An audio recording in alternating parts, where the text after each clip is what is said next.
Did Mark Carney do a shadow interest rate cut? That is what we're going to get into. And it certainly looks like he did, because you don't even have to wait for the Bank of Canada to cut rates. We're going to get into the data. Rates have already been cut, but take a listen to what Mark Carney had to say just the other day here about what's going to happen with the money supply.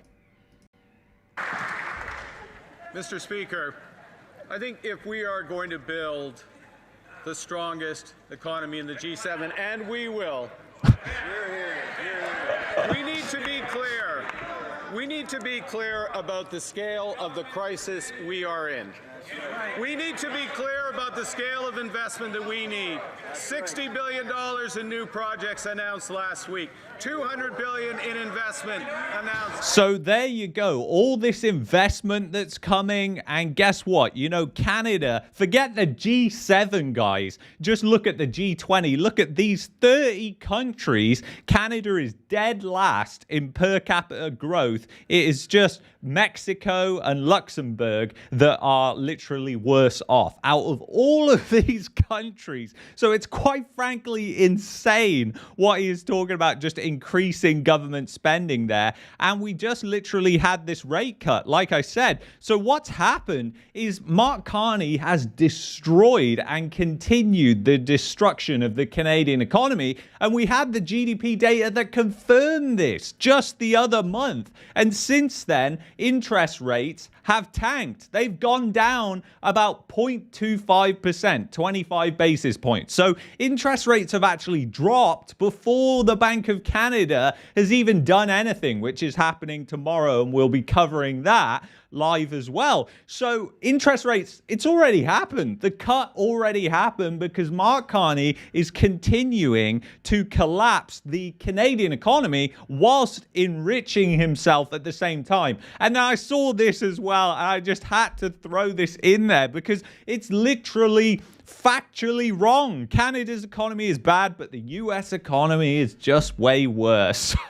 I mean, I guess that's a good thing. I mean, it's just factually incorrect for a start off. The US economy is heading into a recession, but Canada has been in a much worse state for a way longer period of time.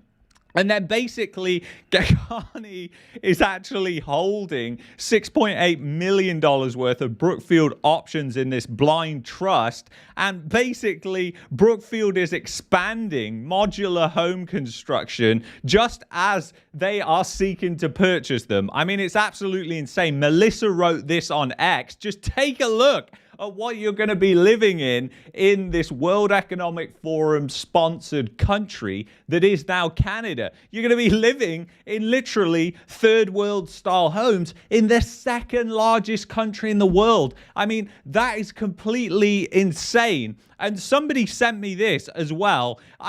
You know, it's unbelievable, isn't it? Yes, this comes with like 6-7 acres of land in BC, but it's $740,000 for a glorified shipping container. And I mean, God help you if somebody doesn't like you, because I don't know about you, but looking at these struts here, it just looks like somebody could come in straight with a chainsaw, cut those, and then your whole home is just skiing down the hill there. I mean, it does not look great. And the BC assessment value of this is $131,000. And they're trying to sell this for $740,000. It's just showing you the lunacy. But, you know, you're going to be paying probably $2-3 million for these tiny houses here. These are literally tiny houses, 500 square feet, 634 square feet. I mean, have people not learned anything from the dilemma that's going on right now in the condo market and all these shoebox houses, shoebox condos, should I say,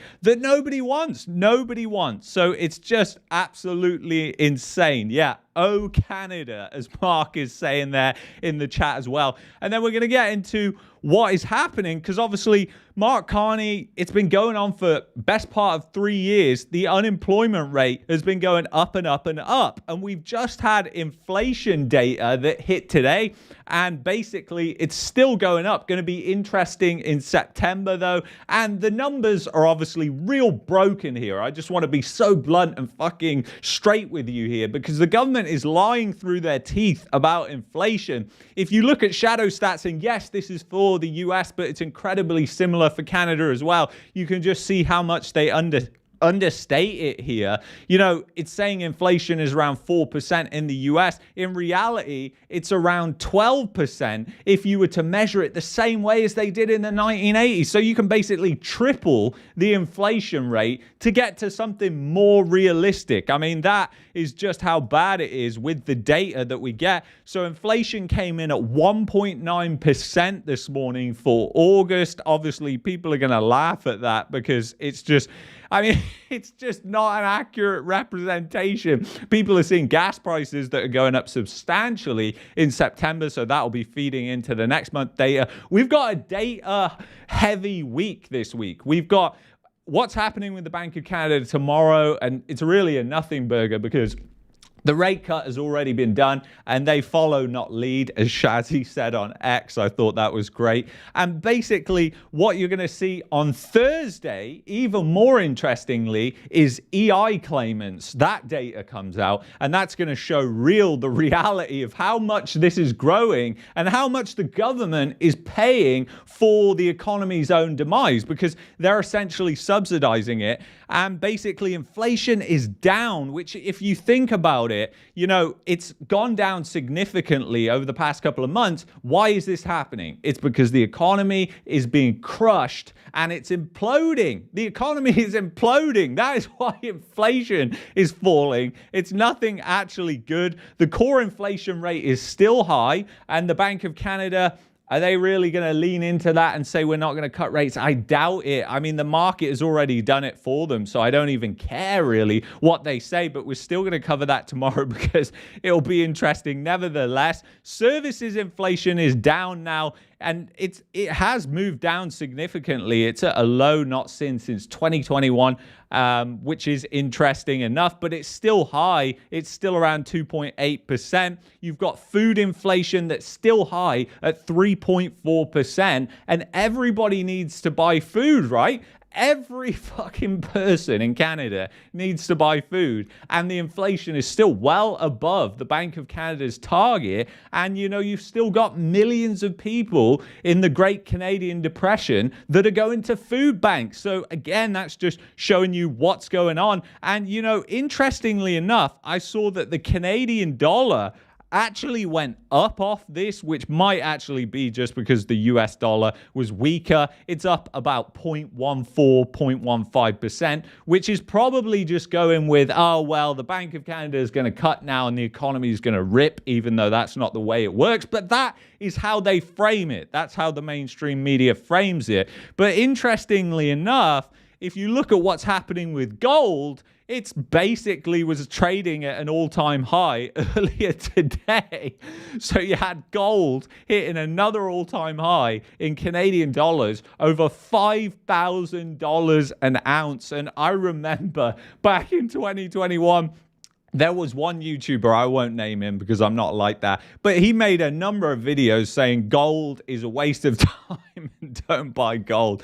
But man, does it look like he's got egg on his face now. But anyway, if you look at what's happening with consumer confidence as well, 50 is neutral. Anything above 50 is positive. Anything below it is negative. So remember that when you look at this. There has only been like 2 months in the past 5 years, essentially, apart from the pandemic, where you've had consumer confidence above that. I mean, you have to go all the way back to 2021 in order to find consumer confidence that held above 50, which is showing you just how bad people are feeling it right now in the economy. And the unemployment rate, you know, that is just screaming what is happening. What happens Thursday is going to be even more interesting because once we get that data, it's more accurate than the jobs data, which is a fucking telephone survey. I mean, it's just so ridiculous what is going on. But I don't know. You just have to really